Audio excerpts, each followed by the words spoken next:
5 April 2024 ini adalah sidang terakhir dalam rangka untuk pemeriksaan pembuktian yang dilaksanakan oleh Mahkamah dalam rangka PHPU Pemilu Presiden 2024. Yang ingin kami sampaikan bahwa sebagaimana di Undang-Undang Dasar kita pasal 6A itu ditentukan bahwa pasangan calon presiden wakil presiden untuk dapat dinyatakan sebagai pemenang pemilu presiden itu harus memperoleh suara minimal, ada 3 kategori ya, suaranya adalah lebih dari 50% suara sah nasional.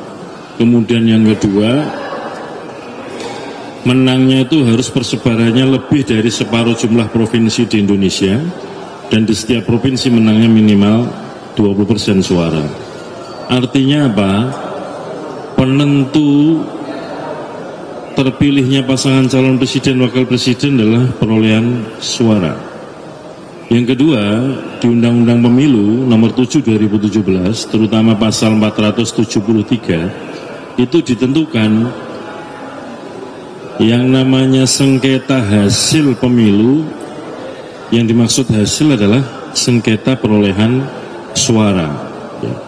Nah, oleh karena itu ketika pertama kali kami pihak KPU membuka, membaca, mempelajari pokok perkara permohonan nomor 1 maupun permohonan nomor 2, di dalamnya kami tidak mendapati sama sekali dalil tentang selisih suara antara masing-masing pasangan calon.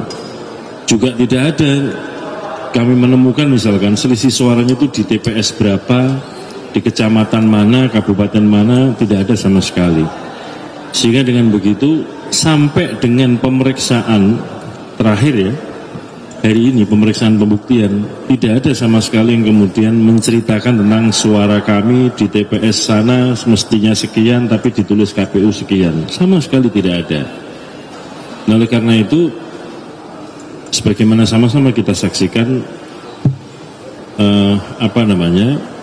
Majelis Hakim pasti akan mempertimbangkan situasi ini, mempertimbangkan fakta-fakta di dalam persidangan. Sekali lagi, yang dipertimbangkan adalah fakta alat bukti yang dibawa dalam persidangan, bukan bunyi-bunyian yang ada di luar persidangan.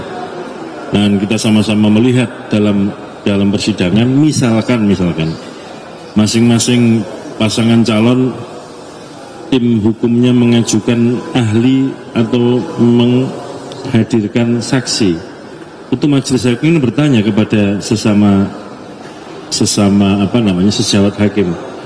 Dari meja hakim akan ada yang mau mengajukan pertanyaan, bisa kita setel lagi video live streamingnya. Pemahaman kami, hakim juga nggak tertarik memeriksa saksi lebih lanjut, nggak tertarik memeriksa ahli lebih lanjut.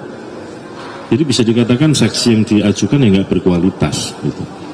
Nah, kalau saksi yang diajukan tidak berkualitas, sekali lagi tentu itu yang akan dipertimbangkan oleh mahkamah di dalam persidangan. Yang dipertimbangkan adalah fakta persidangan yang diajukan di dalam persidangan, bukan di luar persidangan.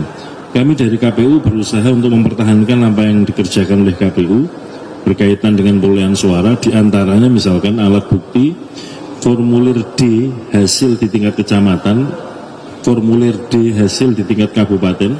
Jadi formulir D tingkat kecamatan sebanyak 7.277 kecamatan, kemudian formulir D hasil di tingkat kabupaten di 514 kabupaten kota, dan formulir D provinsi di 38 provinsi kami sampaikan sebagai alat bukti, dan kami berikan keterangan apakah ada selisih atau tidak, apakah ada catatan keberatan atau tidak, apakah ditandatangani atau tidak oleh masing-masing saksi.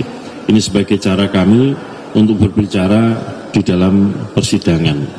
Saya kira itu, dan kami meyakini Majelis Hakim Mahkamah Konstitusi pasti mempertimbangkan apa-apa yang didalilkan, apa-apa yang dibuktikan oleh masing-masing pihak, termasuk apa yang dijawab oleh KPU sebagai termohon, apa alat bukti yang diajukan oleh KPU sebagai pihak termohon dalam persidangan ini.